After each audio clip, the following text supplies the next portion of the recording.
हनुमान, मैंने मना किया था ना तुम्हें, फिर भी तुमने अपनी वरदानी शक्तियों का प्रदर्शन किया। शेर का रूप ले लिया तुमने।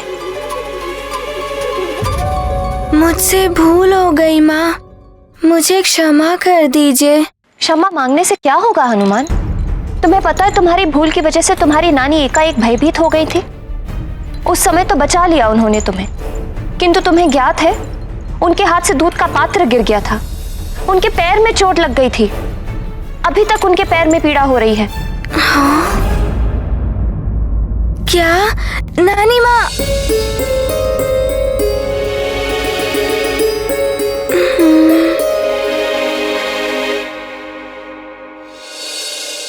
मैंने तो एकांत में किया, मुझे क्या पता कि नानी माँ भी उसी समय आ जाएंगी।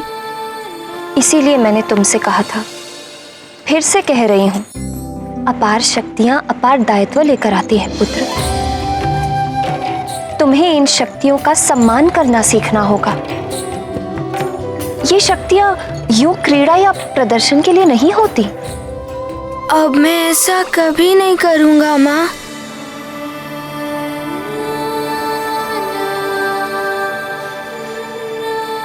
राजमाता की जय! राजमाता की जय! राजमाता की जय! राजमाता की जय! राजमाता की जय! राजमाता की जय! राजमाता की जय! राजमाता की जय! राजमाता की जय!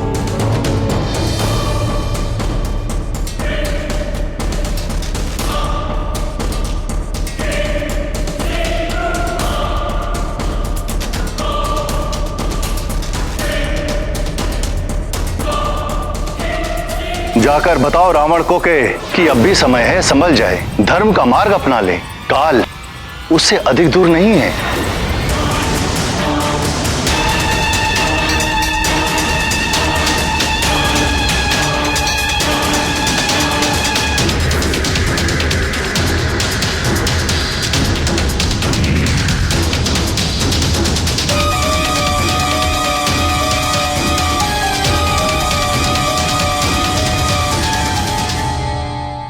स्वामी जिस समस्या के विषय में बता रहे थे उसका निदान तो होना ही चाहिए, किंतु उसका उचित हल ढूंढने के लिए आवश्यक है सारी सच्चाई को जानना कि वो ऐसा क्यों कह रहे थे।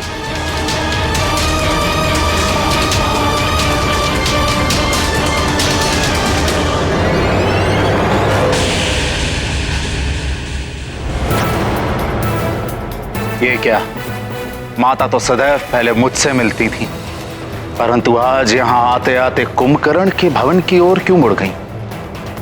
कुछ तो विशेष चल रहा है उनके मन में।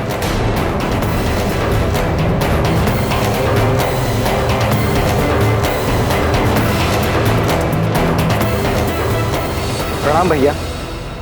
प्रणाम विभीषण।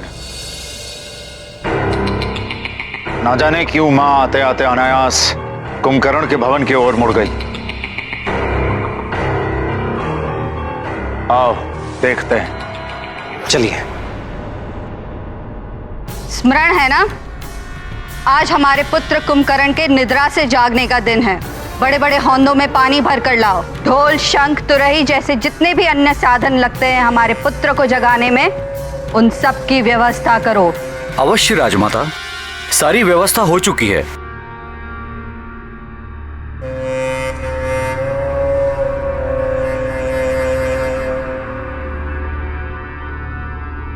प्रणाम माता।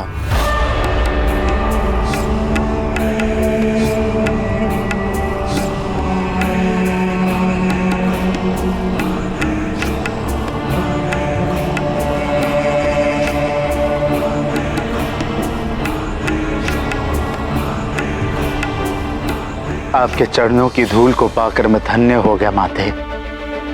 चिरंजीवी भव पुत्र दशग्रीव। वृक्षकुल के सूर्य हो तुम, तुम्हारी कीर्ति रश्मियां दिग दिगंत तक फैले। प्रणाम माताश्री।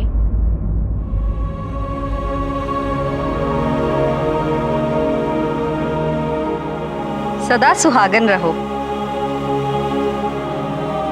तुम्हारे माथे की बिंदिया और सुहाग की लाली सदा चमकती रहे।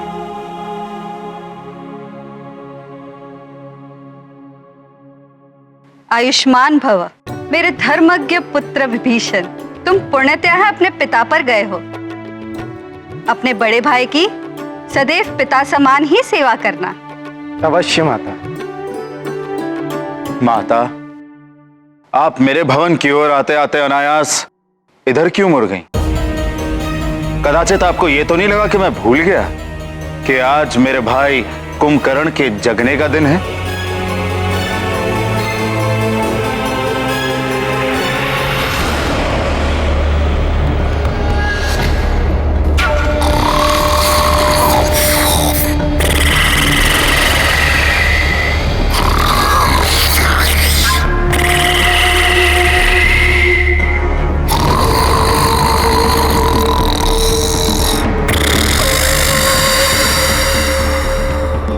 और वो स्वयं नहीं उठता, उसे जगाना पड़ता है। क्या आप ये देखने आई थी कि मैंने उसे जगाने का प्रबंध किया है कि नहीं?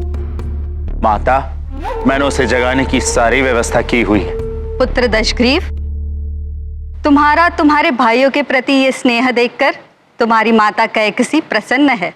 मैं तो इसलिए कुंभकर्ण की भवन की ओर चली आई क्योंकि पिछली बार जब कुंभकर्ण के जागने का दिन आया था तब तुम महादेव की तपस्या के लिए हिमालय क्षेत्र गए हुए। उस दिन वो अपनी भूख मिटाने के पश्चात सीधा वन में माते माते पुकारता दौड़ा चला आया था। तुम्हारा भी नाम ले रहा था। वो कुछ बताना चाहता था मुझे, कोई रहस्य ज्ञात हुआ था उसे।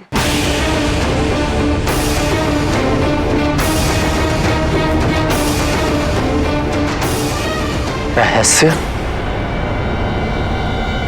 कैसा रहस्य माते? कुछ तो अवश्य था पुत्र। तुम तो जानते हो कुंभकर्ण महाबली है, भय तो स्वयं उससे भयभीत हो जाए, इतनी शक्ति है उसमें। किंतु उस दिन मैंने भी पहली बार उसके मुखड़े पर भय के चिन्ह देखे थे। जब तक वो मुझे कुछ बताता सूर्यास्त हो गया और उसके साथ वो भी गहरी निद्रा में डूब गया।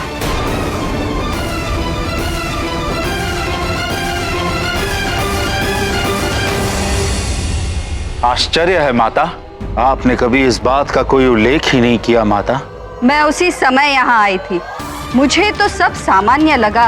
ऐसा कुछ पता नहीं चला जिससे भय या संकट उत्पन्न हो, इसलिए मैं आश्रम लौट गई। उसी दिन से मैं उसके जागने की प्रतीक्षा कर रही हूँ। क्या रहस्य था? अब वो तो कुंभकर्ण के जागने के पश्चात ही ज्ञात हो पाएगा। और एक माँ ही जानती है कि उसका पुत्र कैसे जागेगा, इसलिए मैं इस ओर आई थी।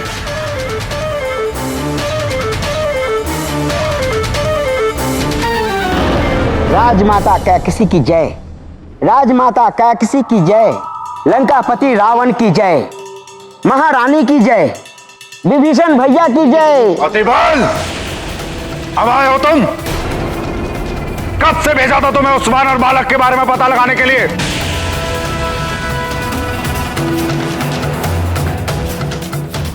क्या हुआ? किस वानर बालक की बात कर रहे हो?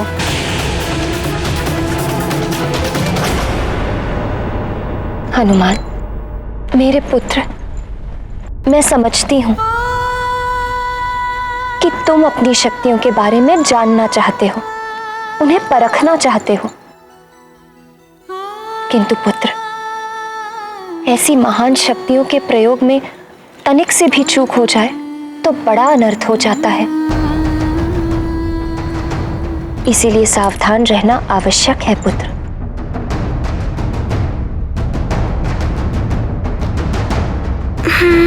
तो देवताओं ने दिया है उस वानर बालक को वरदान। हाँ लंकेश, पहले तो देवताओं ने उसे जीवित किया, फिर उसे हनुमान नाम दिया।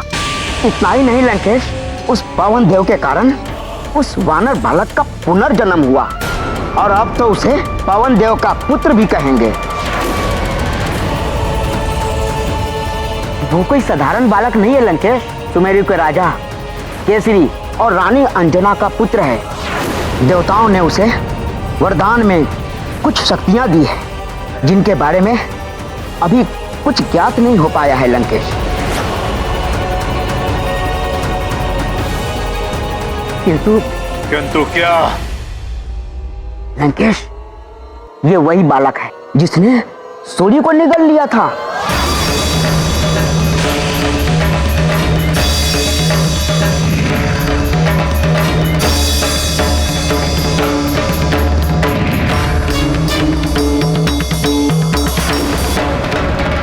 सूर्य को निगल गया एक वानर बालक?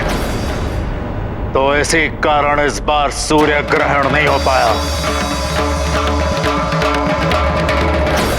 हाँ लंकापति, उसके मार्ग में जो भी ग्रह पड़ा उसकी तीव्र गति से उन ग्रहों की दिशा और दशा सब बदल गई थी। और तो और लंकेश, बुध ग्रह तो अपने पथ से पूरी तरह विचलित हो गया था। सूर्य निगल लिया उसने, ग्रहों की दशा और दिशा भी बदल दी। अब हम उसकी दिशा और दशा बदलेंगे। देवताओं ने उसे पुनर्जन्म दिया, हम उसे पुनर्मृत्यु देंगे।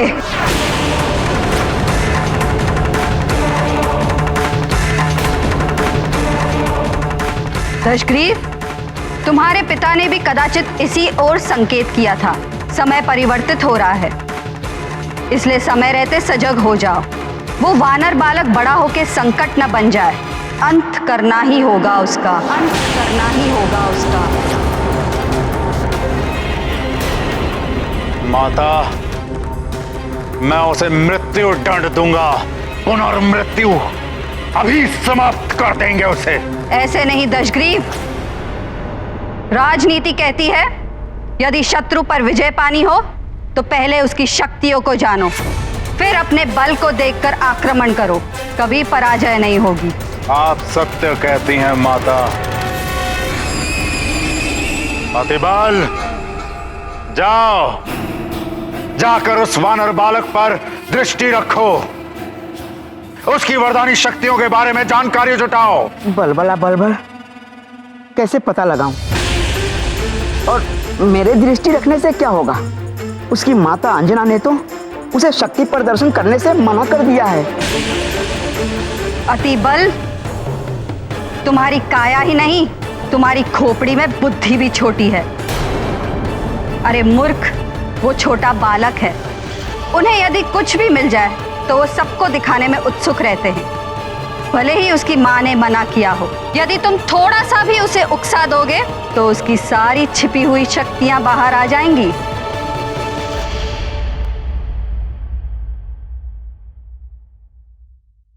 हनुमान, ये देखो पुत्र, 2 खूंटियां और ये 2 थाल में श्वेत और लाल मालाएं। अब हम इनके साथ एक खेल खेलते हैं। जब भी तुम कोई उचित या अच्छा कार्य करोगे तो इसमें से एक श्वेत माला इस खूंटी पर लटका दी जाएगी। इसी प्रकार यदि तुमने कुछ अनुचित या बुरा कार्य किया तो एक लाल माला इस खूंटी पर लटका दी जाएगी। किंतु इससे होगा क्या माँ? यदि श्वेत मालाएं अधिक होंगी तो तुम विजयी होगे। अब देखना ये है कि तुम कितनी श्वेत मालाएं प्राप्त कर सकते हो।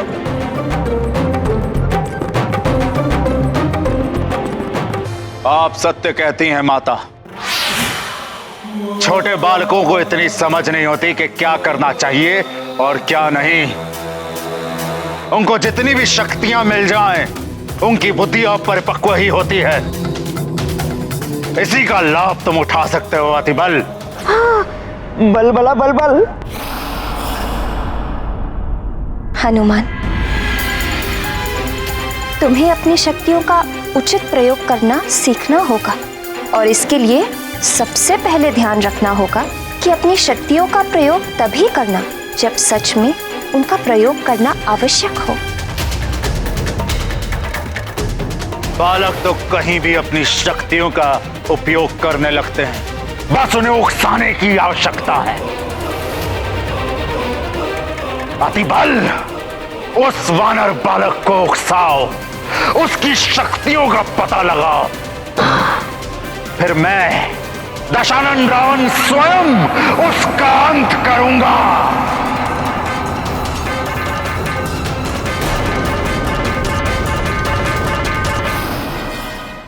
उचित है माँ, मैं अपनी शक्तियों का प्रयोग तभी करूँगा जब उन्हें सच में प्रयोग करने की आवश्यकता होगी,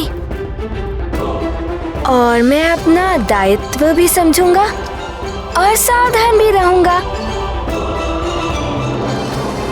अब तो मैं आपका अच्छा पुत्र हूँ ना माँ?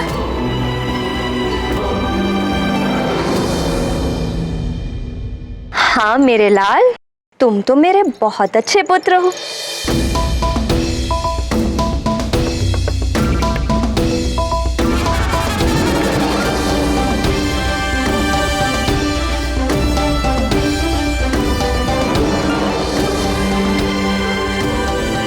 माँ, मैं आपका अच्छा पुत्र हूँ ना, इसीलिए मैं अधिक से अधिक श्वेत मालाएं प्राप्त करके दिखाऊंगा। तुम जितनी अधिक श्वेत मालाएं प्राप्त करोगे पुत्र, तुम्हारी माँ को तुम पर उतना ही गर्व होगा।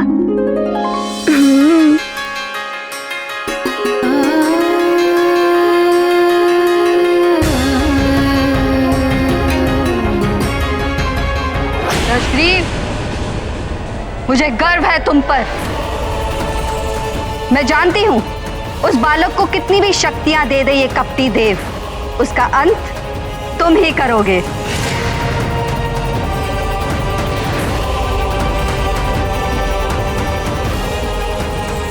पुत्र केसरी, देवराज इंद्र के हट के कारण ही मैं स्वर्ग लोक छोड़कर पृथ्वी लोक में आ गया था, किंतु अब देवराज इंद्र का अभिमान टूट चुका है। उन्होंने अपने कृत्य के लिए क्षमा भी मांग ली है, इसलिए मैं सोच रहा था वापस स्वर्गलोक लौट जाऊं। आप उचित सोच रहे हैं देवगुरु बृहस्पति। देवगण कब तक बिना गुरु के रहेंगे? गुरु ही तो ज्ञान देता है, मार्ग दिखाता है। जिनके गुरु नहीं होते वो अपने मार्ग से भटक जाते हैं।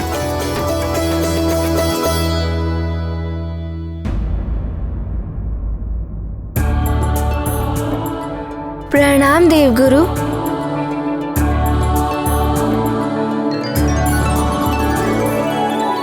आप सब एक साथ? अवश्य कोई विशेष बात होगी। हाँ, विशेष तो है। वो क्या है कि हमारे नाती का पुनर्जन्म हुआ है। देवताओं ने हनुमान को अनेकों वर दिए हैं, इसीलिए मैं चाहती थी कि एक हवन का आयोजन किया जाए, जिसके द्वारा हम देवताओं को धन्यवाद भी दे देंगे, साथ ही ग्रह शांति भी हो जाएगी। हाँ केसरी जी, जितनी भी नकारात्मक और बुरी शक्तियां राजभवन में या आसपास व्याप्त हैं, सब इस यज्ञ से दूर हो जाएंगी। सारे अमंगल मिट जाएंगे और इस यज्ञ आयोजन के नाम पर हम उत्सव भी मना लेंगे। हमें हमारा पुत्र मारुति पुनः जो मिल गया है।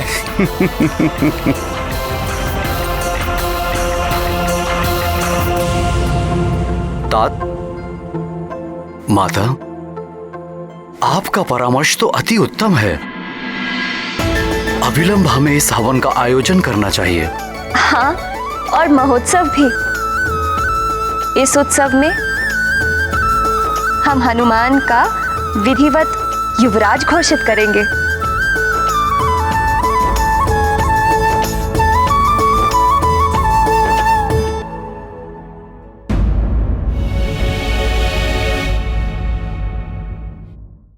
उत्सव और यज्ञ तो हम करेंगे ही, किंतु अंजना, उसके युवराज पद की घोषणा का आयोजन हम कभी और कर लेंगे।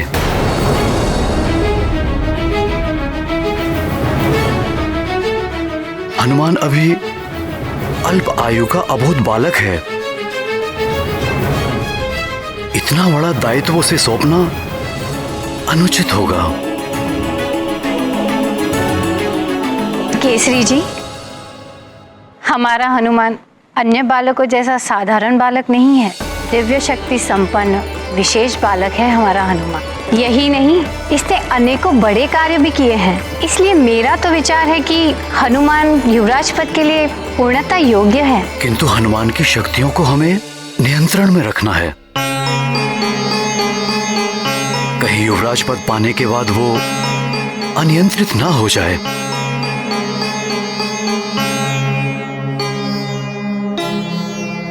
सिंह की शक्ति को यदि नियंत्रित करके रखा जाए तो वो अपनी शक्तियों को भूल जाता है और एक साधारण सा पशु बनकर रह जाता है। वो आखेट तो दूर, आक्रमण करने वाले का सामना भी नहीं कर पाता है। कहीं ऐसा ना हो कि हनुमान भी इसी प्रकार कुंठित होकर न रह जाए। नियंत्रण रखिए, किंतु ध्यान रहे बालक को उसकी योग्यता से दूर रखने से कहीं उसका आत्मविश्वास ही समाप्त ना हो जाए। पितामह सत्य कह रहे हैं। हमें नियंत्रण रखने के साथ साथ प्रोत्साहन भी करना चाहिए हनुमान का। इसे इसके दायित्वों का आभास कराना चाहिए। इसे अपनी शक्तियों को उचित प्रयोग करने योग्य बनाना है हमें।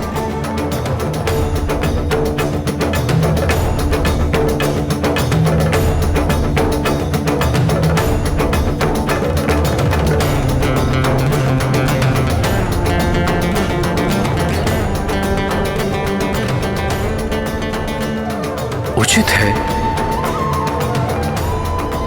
यदि आप सबका यही मत है तो यज्ञ के साथ साथ युवराज पद की घोषणा के लिए भी उत्सव का आयोजन करेंगे।